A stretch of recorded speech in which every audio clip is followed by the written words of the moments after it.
Oshkosh Media is government programming on GovTV, community programming on Life TV, and community radio on Oshkosh FM 101.9. Welcome to the City Manager's Report, a look at city updates and a preview of the next Oshkosh Common Council meeting agenda.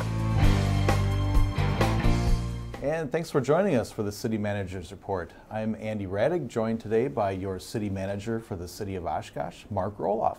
Mark, thanks for being here. Great to be here, Andy. All right, well, we have a lot to cover today. And in the first half of the show, we'll be talking about some municipal news updates and then take a short break, and then we'll come back and talk about some agenda highlights from the upcoming Tuesday, February 23rd Common Council meeting. So, Mark, an update, COVID-related items. City Hall is open. Well, yeah, it's funny because, we've been reading some things on social media where that was called into question, but City Hall's been open for 2 months now. We were open at the beginning of December, so over 2 months now. Probably the reason some people may think we may not be open is because we've done a really effective job at making available online resources. So right. The traffic here at City Hall is definitely down. We're getting the traffic through phones, through processing things that are submitted to us online, but our website has all the different services that you can acquire. But if you need to or want to still work closely with a human, we're going to keep it socially distant, but you can absolutely stop by City Hall. Our regular business hours, we're open our regular business hours, and we will absolutely be happy to take care of you. And if people prefer, there is a drop box as well that people can use at the front door. Yeah, and we do, and I think that might be part of it because we've made that sign very prominent, and so right. Maybe people think, oh, that's where I have to stop. You can drop off your utility bills or any of that, so you can do a touch-free atmosphere. And I think some residents are probably as reluctant to want to approach as I'm sure employees are concerned about spread of COVID. Everybody's concerned. We can accommodate you either way you'd like. Okay. All right. Very good. And similar note, reopening of the Oshkosh Public Library. Very exciting. They're expanding their services. Yeah, they are. They were always available for checkout of materials and everything. Right. But now they've reopened for browsing, computer use, printing, faxing, charging your device. All those things you can now do without an appointment. All their programming is still virtual, okay. And the meeting rooms remain closed. But the library is pretty close to being what it's always been, which is a great community resource for information. And they're going to be happy to help you. But if you insist on still wanting to go virtual, you can continue to do that. Just check the library's website. They got lots of information there for you. Absolutely, and their Facebook page as well. So, and then also almost on the same type of topic. Meetings continue to be virtual through April. The numbers are certainly improving, but our council chambers is fairly close quarters, so we felt it was best to keep the meetings virtual for our council and all our boards and commissions, at least through April. So stay tuned, but at least we know for the next couple months that we've got some certainty for people. Right. And we just wanted to remind folks also that the city does not have a health department, but if folks are interested in vaccine information, that the Winnebago County Health Department can provide that. Yeah, they have the different vaccine clinics. You still have to be in the right group that's next up, but certainly check the website for that information, and certainly check with your own physicians. And I think they also direct you over to the county health department. So be patient. I think right now the demand is greater than the supply, so we're trying everything we can do to make people aware of when their turn might be coming up. So I'm waiting too, so we'll all see. Okay. And there is some information on the city's website, a link for vaccine information on the COVID-19 page, so you can check there and get some more details about that.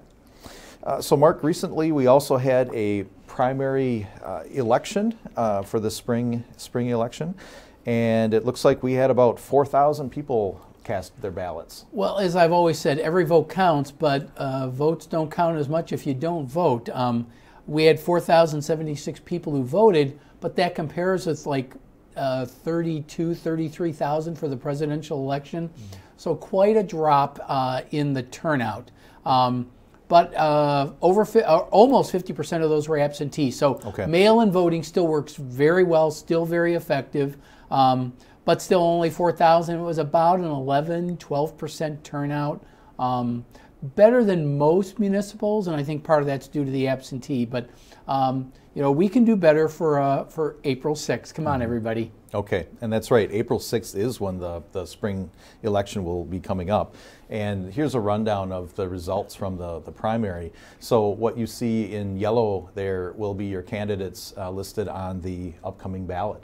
Right, so the 6 candidates for council, which will get narrowed down to 3. People will be able to vote for 3 people. 3 people. And then for the mayor's race, the candidate pool of 4 has now been reduced to 2, and the 2 candidates advance for the April 6th election. So there are your local candidates for city council and mayor. There's also going to be school board elections as well as the superintendent of public instruction. So, still very important positions, and warrants a better turnout than 4,076. I would hope so. So let's hope we get a little better turnout from everybody. Okay, and a reminder too that there is election information available on the city's website. So if you need to find more details or how to register to vote or all those good things, all that information is there.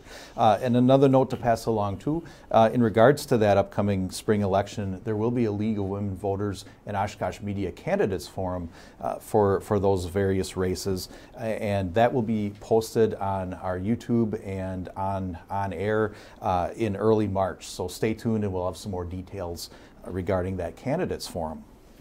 Okay, and then Mark, more regional state news here.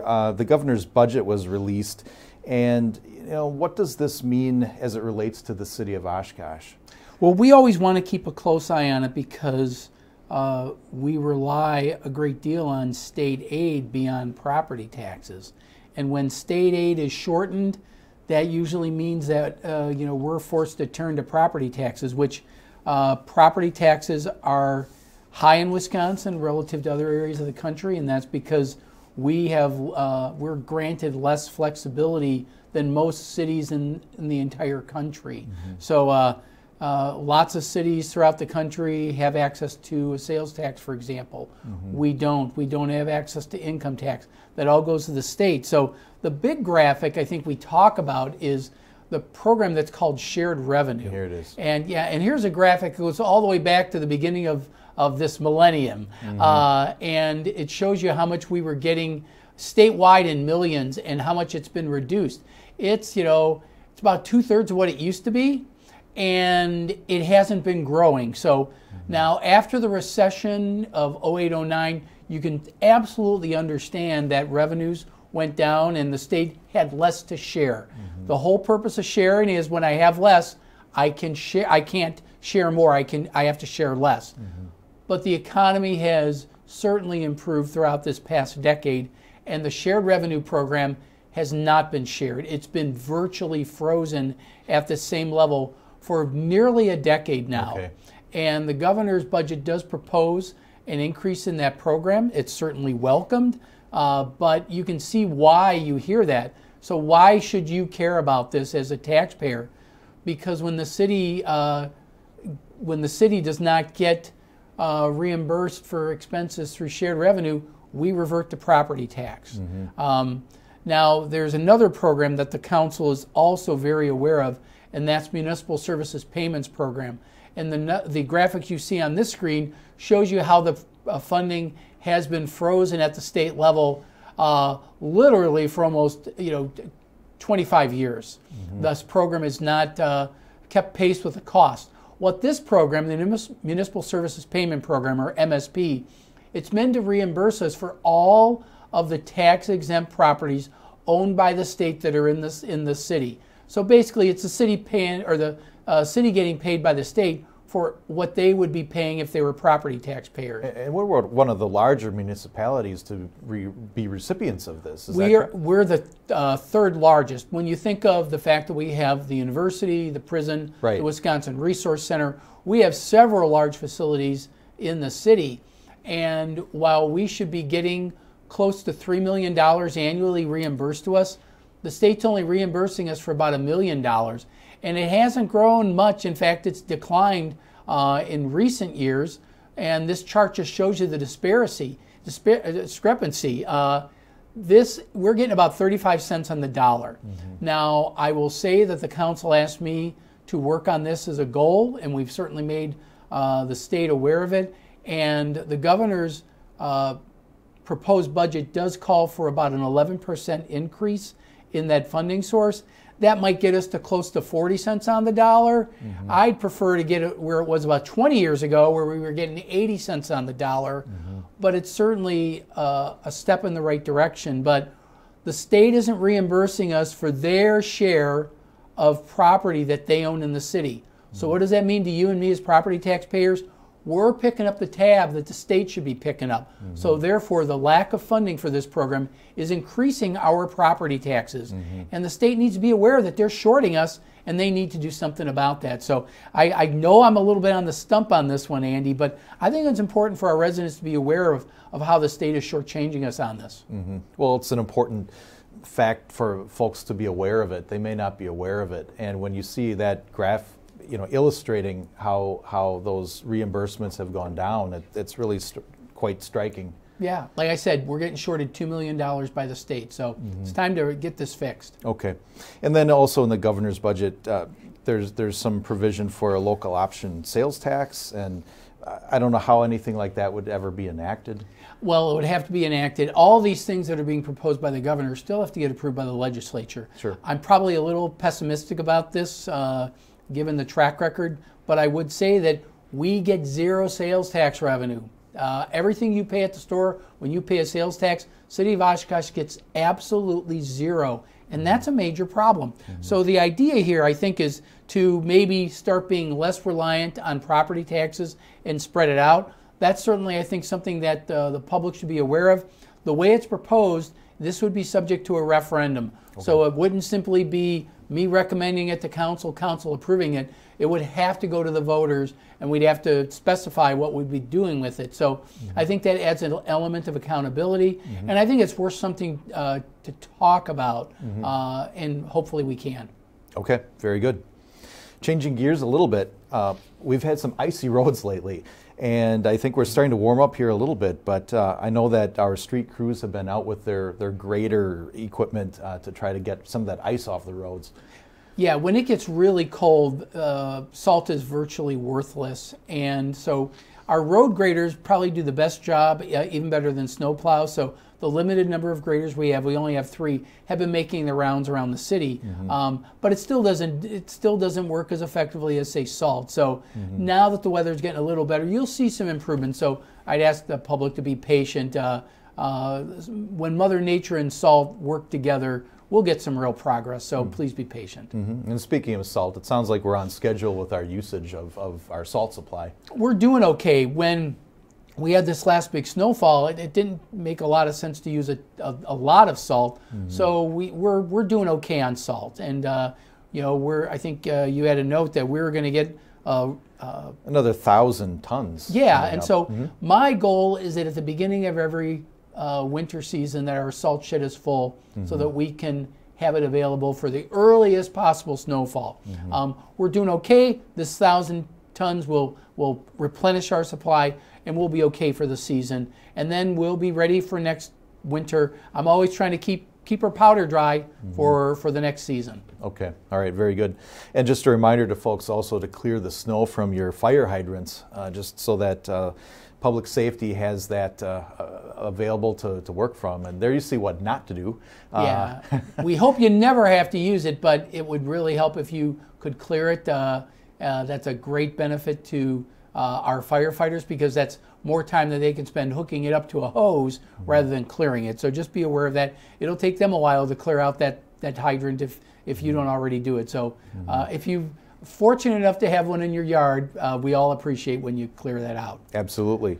And then also storm inlets as well. Storm inlets, it's not a requirement, but things will melt a lot quicker and go away a lot faster if you clear the inlet. So we have a little demonstration about, it's not a lot of work, but if you can clear your inlet, you're doing yourself a favor. So I certainly encourage residents, if they got an inlet. I have 2, so I'm not asking you to do something I'm not doing myself.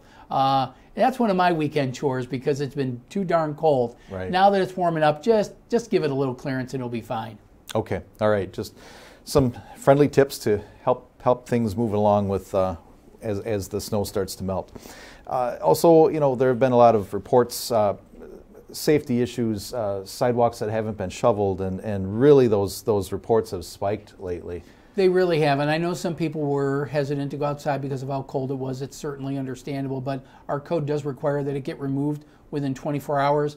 And I think the spike you see on this is neighbors getting impatient. And so my suggestion would be, just get out there if you can and get it done. Because if we get a complaint, we're not going to be able to handle the 200 complaints we've been getting on a daily basis. We can really only handle about 50 complaints a day, but we will catch up. And when we catch up, and if you still haven't cleaned your sidewalk, you're going to get charged, and average is like $100. So you don't want to get hit with that. Clear it out, especially if the weather's good this weekend. We all been holed up in the house. Let's clear our sidewalks and take care of things. So. And there's the idea is also don't throw the snow into the street. Right. You're just causing more trouble. So get it out on your terrace or somewhere else on your property and make it better for everybody. Okay. And then also folks can use the Oshkosh Connect Oshkosh app to report any unsafe locations that are not removing their snow according to those ordinance guidelines. So download that app, and it's very useful. You can use it for a lot of different things, but you can also give an indicator of those properties that may need some help. Just quickly too, Mark, we've got a couple of winter activities coming up. There's a ice rink over at Rowe Park, and they're having some activities coming up. Yeah, they're going to be showing Frozen 2 on Friday evening in addition to the skating. The event's free. Skate rentals are free. Concessions are available. Friday, Saturday, and Sunday from 3 to 7 p.m., Dr. Eric's Skate Club has free skates available. So if you don't have your own pair of skates, don't be shy. Come on down, and Dr. Eric's group will take care of you. Okay, and then also this upcoming weekend, Battle on Bago is happening. So there might be some busy streets over in that area with parking and that sort of thing. It's a wonderful community event, but yeah, be patient with everybody out there. I'm sure people are going to want to be out this weekend with the weather being a little nicer. Okay, very good. And we just want to remind folks, too, that the upcoming State of the City address will be a virtual event this year, and it's coming up on March 22nd, which is a Monday evening at 7 p.m. So that will be a virtual event on Facebook, and it will also be carried on Oshkosh Media Gov TV and all of our media outlets. So just want to give another heads up to put that in the calendar. So, Mark, I think that's about the time we have for the first half of the show. We'll take a short break here, and we'll come back with some agenda highlights from the upcoming Tuesday, February 23rd Common Council meeting. So stay tuned.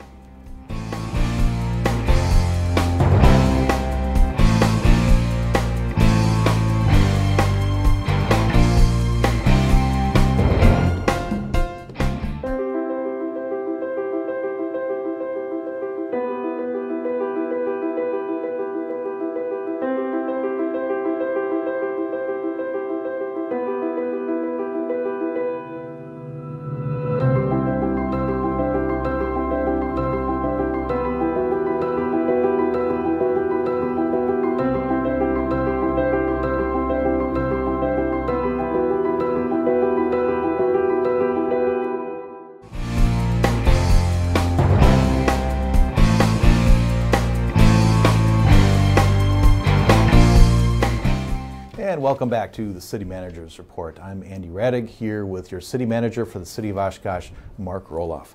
Mark, that meeting is coming up on Tuesday, February 23rd. It will be carried live on Oshkosh Media Gov TV at 6 p.m.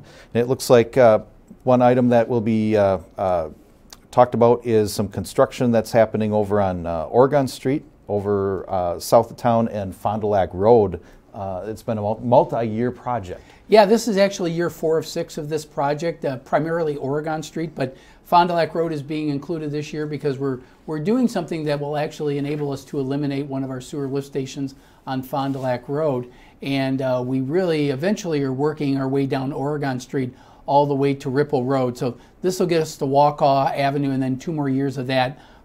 It's really to help serve that area because the sewer was undersized and didn't have enough depth to keep going south. So we're looking forward to getting that all taken care of, and appreciate everybody's patience, because this has been a long, ongoing project. Okay, and we will have some updates on Oshkosh Media, social media, with some more details about that.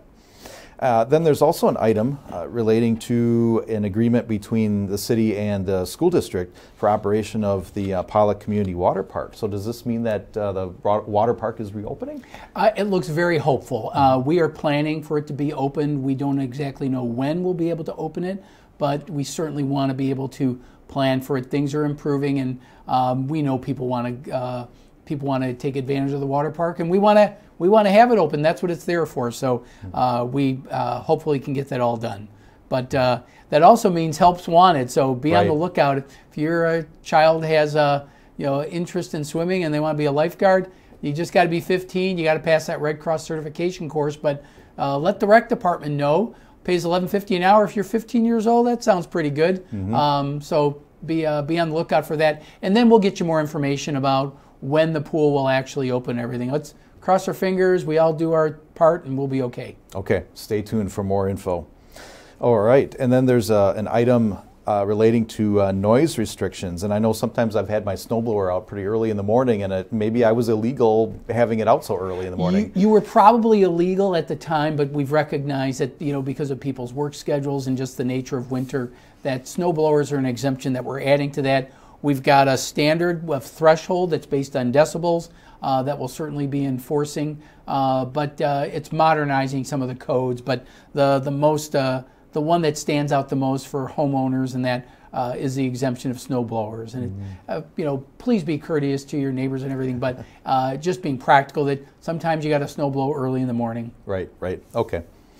Sounds good. And then there's another item relating to transitional residential housing, and I understand that this is sort of setting the stage for future appropriate locations that might be appropriate for this. The state contracts to have a facility over on Jefferson Street that the neighbors out there have expressed concerns about. Some of that's with the management, which is really between the residents and the state. But we saw a part, and the residents asked us to take a look at our zoning code and what we could do. We cannot discriminate against transitional living facilities. These are people who've recently been released from prison. Some people are concerned that they're sexual offenders. Those are separate rules. Some do show up here, but this is for anybody who gets released from prison. The idea is that we have to treat them similarly to other similar type of uses. So we're putting them in the same category as boarding houses, and we're restricting these facilities from single and two-family residential areas. So that will eliminate some conflicts with residential areas, but we're adding the provisions in there, and this will be the first reading of it, and the council has been hearing from the neighbors about input on it, and we're working with them to make sure that we can regulate it properly. All right, very good. Then there's another item for an ordinance to require face coverings.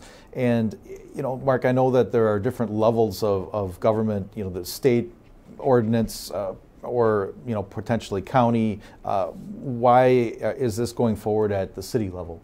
Well, as everybody knows, the state currently has a mask order in effect, but we're also aware there have been conflicts between the legislature and the governor's office, and the council wants to make sure that we have a mask ordinance in place regardless of what happens at the state level. So the way the draft ordinance is being written is that if the state has a mask order in place, then that's the one that is in place. If the county has one in place and the state doesn't, then the county's order will be in place. Coincidentally, the county is also considering a mask ordinance at their next meeting, which is the same night as ours. That's right. But if the county were to somehow expire or get taken out, we want an additional overlay. So what we're in place for is a backstop in case the other ones don't happen. That's really what it's about. What we want to be able to do is be consistent so that everybody knows that we're going to require masks, whether it's state, county, or locally in the ordinance. Now, with that said, a lot of people are like, oh, this is just overreach. We've referred any complaints per our code to the county health department for follow-up. We haven't had a single complaint.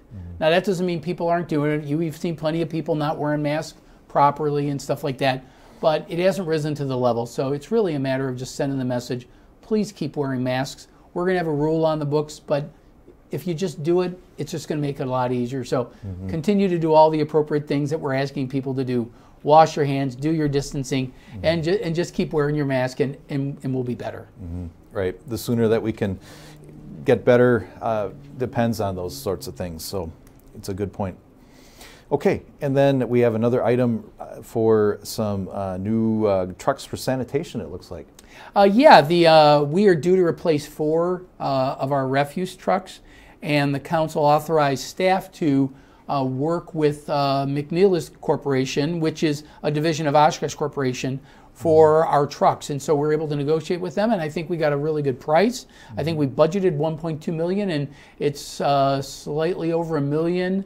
And so we're real happy. This is an example of one of them, certainly not in Oshkosh. It looks like a little different weather there, but it gives you an idea of what these new trucks are going to look like. Right. We're very pleased that we could work with Oshkosh Corporation to negotiate those.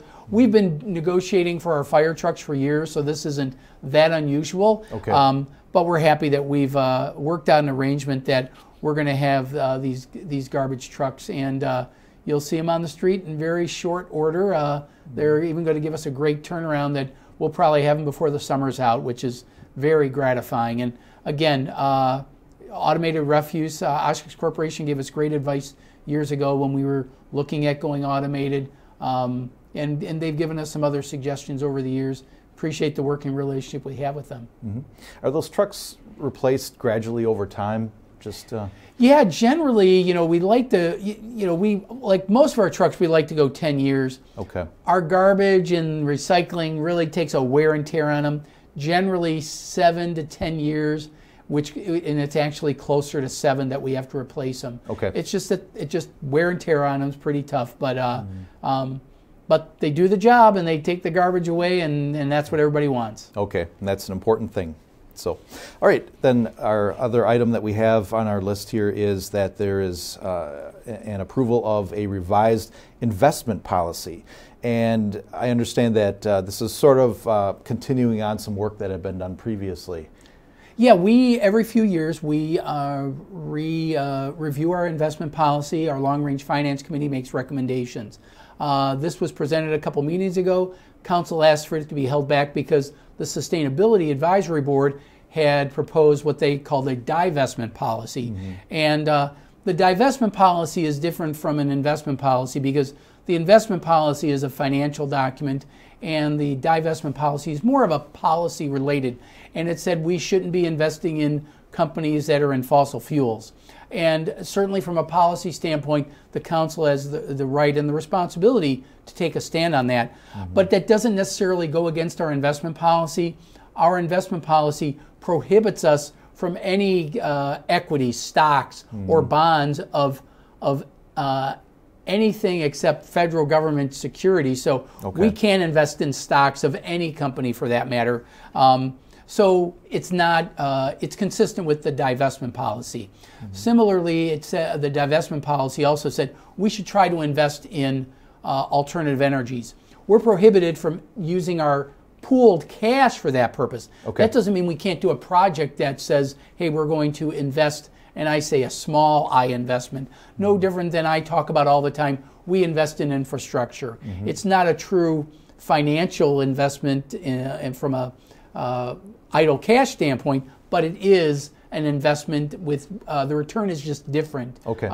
And so that's what they're encouraging, and that's not inconsistent with our investment policy. So we're okay on our investment policy and our divestment policy. Okay, very good.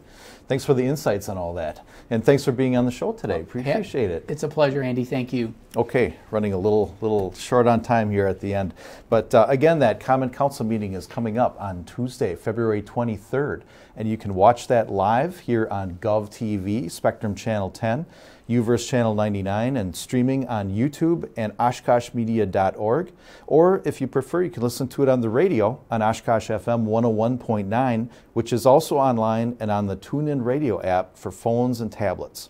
So again, thanks for joining us today, and join us again in 2 weeks for another City Manager's Report. Stay safe and stay well.